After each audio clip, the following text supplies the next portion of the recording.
ವಿಶ್ವವಿಖ್ಯಾತ ಮೈಸೂರು ದಸರಾ 2024 ಇದಕ್ಕೆ ದಿನಗಣನೆ ಶುರುವಾಗಿದೆ. ಈಗಾಗಲೇ ಗಜಪಡೆ ಅರಮನೆ ಆವರಣಕ್ಕೆ ಬಂದಿದ್ದಾಗಿದೆ. ಇನ್ನೇನಿದ್ರೂ ಕೂಡ ತಾಲೀಮು ಪ್ರಕ್ರಿಯೆ, ಹಾಗಾಗಿ ಆನೆಗಳ ಆರೋಗ್ಯ ಇರಬಹುದು, ತೂಕದ ಪರಿಶೀಲನೆ ಇರಬಹುದು, ತರಬೇತಿ ಇರಬಹುದು, ನಿತ್ಯ ನಡೀತಾ ಹೋಗುತ್ತೆ. ಈ ಬಾರಿ ತೂಕದಲ್ಲಿ ಅಭಿಮನ್ಯುನೇ ಕಿಂಗ್. ಮೈಸೂರು ದಸರಾ ಗಜಪಡೆಯ ತೂಕದ ಪರಿಶೀಲನೆಯಾಗಿದೆ. ಬರೋಬ್ಬರಿ 5560 kgಯನ್ನು ತೂಗಿದ್ದಾನೆ ಕ್ಯಾಪ್ಟನ್ ಅಭಿಮನ್ಯು. ಆಗಸ್ಟ್ 21ರಂದು ಕಾಡಿನಿಂದ ನಾಡಿಗೆ ಆಗಮಿಸಿದೆ ಈ ಗಜಪಡೆ. ಅಭಿಮನ್ಯು ನೇತೃತ್ವದ 9 ಆನೆಗಳಿಗೆ ತೂಕದ ಪರಿಶೀಲನೆಯಾಗಿದೆ. ತೂಕ ಪರಿಶೀಲನೆ ನಂತರ ಆನೆಗಳಿಗೆ ಪ್ರತಿದಿನ ಪೌಷ್ಟಿಕವಾದಂಥ ಆಹಾರವನ್ನು ನೀಡಲಾಗ್ತಾ ಇದೆ. ಜಂಬೂ ಸವಾರಿ ಮೆರವಣಿಗೆಗಾಗಿ ತಾಲೀಮು ಪ್ರಕ್ರಿಯೆ ಆರಂಭ ಆಗಿದೆ. ಆ ಜಂಬೂ ಸವಾರಿ ನೋಡೋದಕ್ಕೆ ದೇಶ ವಿದೇಶಗಳಿಂದ ಜನಸಾಮಾನ್ಯರು ಬರ್ತಾರೆ. ಹಾಗಾಗಿ ಮತ್ತು ವಿಶ್ವವಿಖ್ಯಾತ ಜಂಬೂ ಸವಾರಿ, ವಿಶ್ವವಿಖ್ಯಾತ ಮೈಸೂರು ದಸರಾ, ಅದು ಸೂಕ್ತ ರೀತಿಯ ತರಬೇತಿಯನ್ನು ನೀಡಲಾಗುತ್ತೆ, ಸೂಕ್ತ ರೀತಿಯ ತಾಲೀಮು ಪ್ರಕ್ರಿಯೆ ನಡೆಯುತ್ತೆ.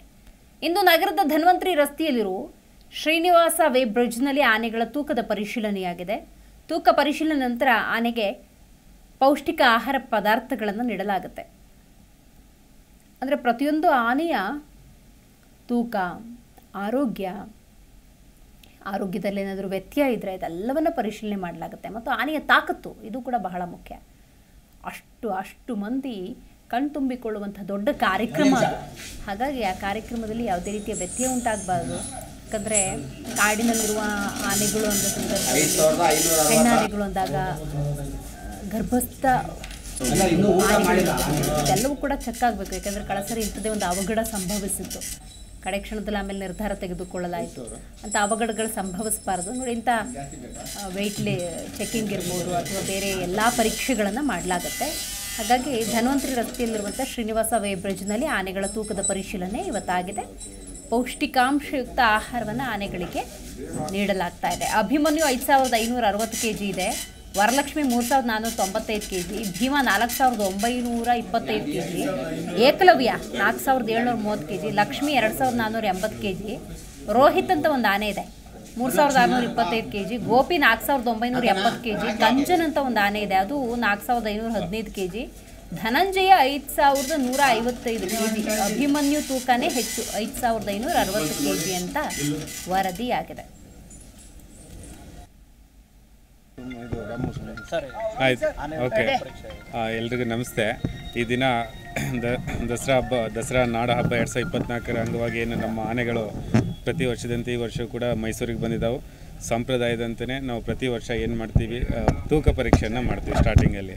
ಯಾಕೆ ಅಂತಂದರೆ ಅದು ದೈಹಿಕ ತಾಳ್ವಿಕೆಯನ್ನು ನಾವು ನೋಡಬೇಕಾಗಿರುತ್ತೆ. ಈಗ ಬಂದಾಗ ಹೇಗಿದ್ದು ಮತ್ತು ನಾವು ಅದನ್ನು ಹೇಗೆ ಸ್ಟ್ರೆಂತ್ ಆಗಿ ಅದನ್ನು ಬಿಲ್ಟ್ ಮಾಡಿದ್ದೀವಿ ಅಂತ ಹೇಳ್ಬಿಟ್ಟು ಇದು ಚೆಕ್ ಮಾಡೋಕ್ಕೋಸ್ಕರ, ದೈಹಿಕ ಪರೀಕ್ಷೆಯನ್ನು ಮಾಡೋಕ್ಕೋಸ್ಕರ ಫಸ್ಟು ತೂಕ ಪರೀಕ್ಷೆಯನ್ನು ಮಾಡ್ತೀವಿ. ಈ ದಿನ ನಾವು ಬೆಳಗ್ಗೆ ತೂಕ ಪರೀಕ್ಷೆ ಮಾಡಿದ್ದೀವಿ. ತೂಕ ಪರೀಕ್ಷೆಯಲ್ಲಿ ಅಭಿಮನ್ಯು ನಮಗೆ 5560 kg ಬಂದಿದೆ. ವರಲಕ್ಷ್ಮಿ 3495 kg ಬಂದಿದೆ. ಭೀಮಾ 4945 kg. ಏಕಲವ್ಯ ಮೊದಲೇ ಬಾರಿಗೆ ಪಾರ್ಟಿಸಿಪೇಟ್ ಮಾಡ್ತಾ ಇದ್ದಾನೆ. ಸೊ ಇವನಿಗೆ 4730 kg ವೇಟ್ ಇದೆ. ಸೊ ಲಕ್ಷ್ಮಿ 2480 kg ಇದೆ. Rohit 3625 kg. Gopi 4970 kg. Kanjan 4515 kg. Dhananjaya 5155 kg. ಇಷ್ಟು ವೇಟನ್ನು ಇದೆ. ಸೊ ಮತ್ತೆ ನಾವು ಕೊನೆಯ ಇದರಲ್ಲಿ ದಸರಾ ಹತ್ತಿರ ಬಂದಾಗ ಪ್ರತಿ ತಿಂಗಳು ಎಂಡಿಗೆ ಕೂಡ ಜಿ ಕನ್ನಡ ನ್ಯೂಸ್ ಈಗ ನಿಮ್ಮ ಮನೆಯಲ್ಲೇ ನೋಡಿ. ಎಲ್ಲ ಕೇಬಲ್ಗಳಲ್ಲಿ ಈಗ ಲಭ್ಯ. ನಿಮ್ಮ ನೆಚ್ಚಿನ ಜಿ ಕನ್ನಡ ನ್ಯೂಸ್ ಈಗ ಸನ್ ಡೈರೆಕ್ಟ್ ನಲ್ಲಿ number 292, Tata play number 1664, Jio TV number 1334, NXT digital number 30, N cable number 30, city networks 51, U digital number 162, GTPL number 17, Rockline telecommunications number 42, Shri Basaveshwara cable number 168, rural cable network 60, Vinayaka digital 57, Abhishek cable 821, city channel 53, Siddeshwara cable network 57, V4 digital Infotech 628, ಸೂರ್ಯ digital networks 53, Gajanan digital number 836, Malnad Infotech private limited number